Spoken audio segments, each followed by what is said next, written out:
and he knows a thing or two about standing up to bullies, but never punching down on victims. Please join me in welcoming RDS boxing analyst and internationally respected boxing trainer, Mr. Russ Anber.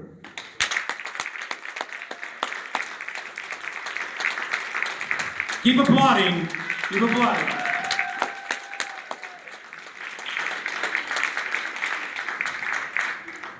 I think this could come off. It can. Thank you very much, everybody. I'm honored to be here. Franco and Anna Maria, thank you for having me. I really appreciate it. What a beautiful room. I wasn't expecting something this nice, so I'm really proud to be part of this. When Anna Maria asked me to talk about this, it hit a chord. And it hit a chord because I grew up, although I'm 4 decades into a boxing career, I grew up as a visible minority and an undersized kid growing up in Montreal and later on in the Laurentians.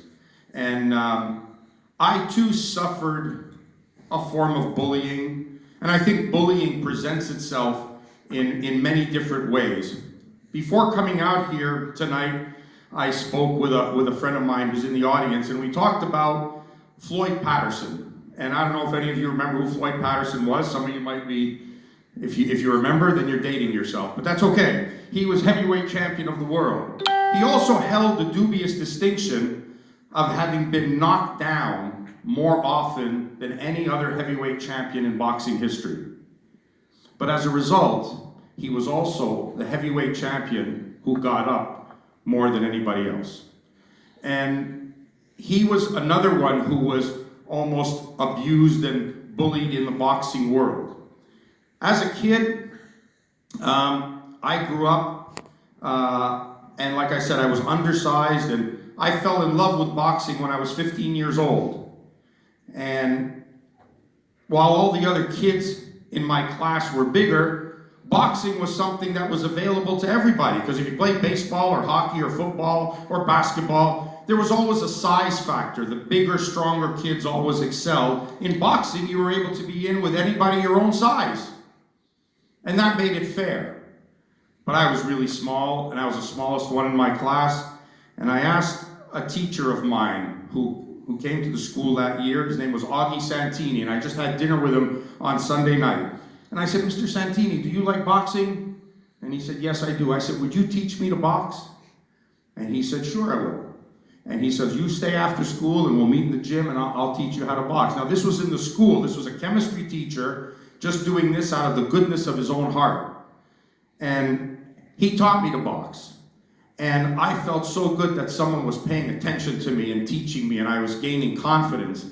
And then he would drop me off on the highway, and I would hitchhike back home. Now, you couldn't do that today, but he did it then, and we had a laugh about that. But he took the time out to do that, and basically, without knowing it, neither one of us knew it at the time, he set the course for the rest of my life. And I would go on to spend the next 4 decades making my living in boxing. So while he was doing this, he brought in a kid who some of you may know indirectly. Do any of you remember NHL professional hockey player named Ronnie Stern? Played for the Calgary Flames?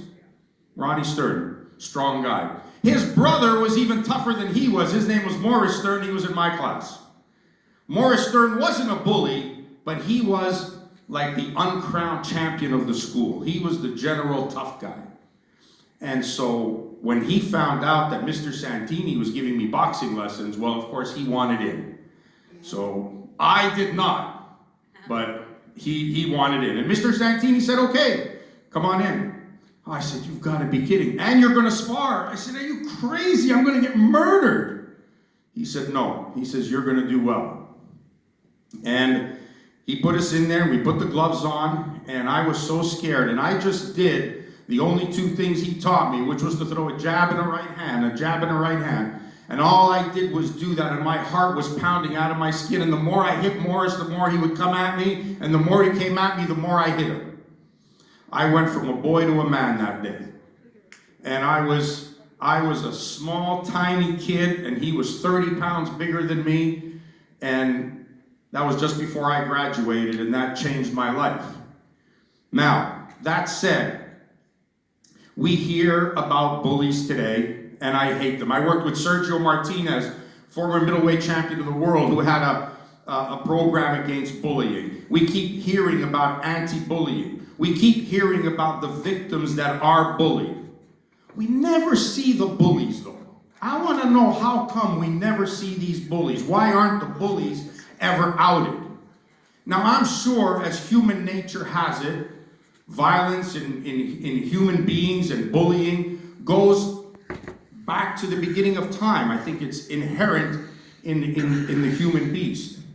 We see it more now because it's exposed to us on social media, and we're more aware of it, but yet it seems to continually happen.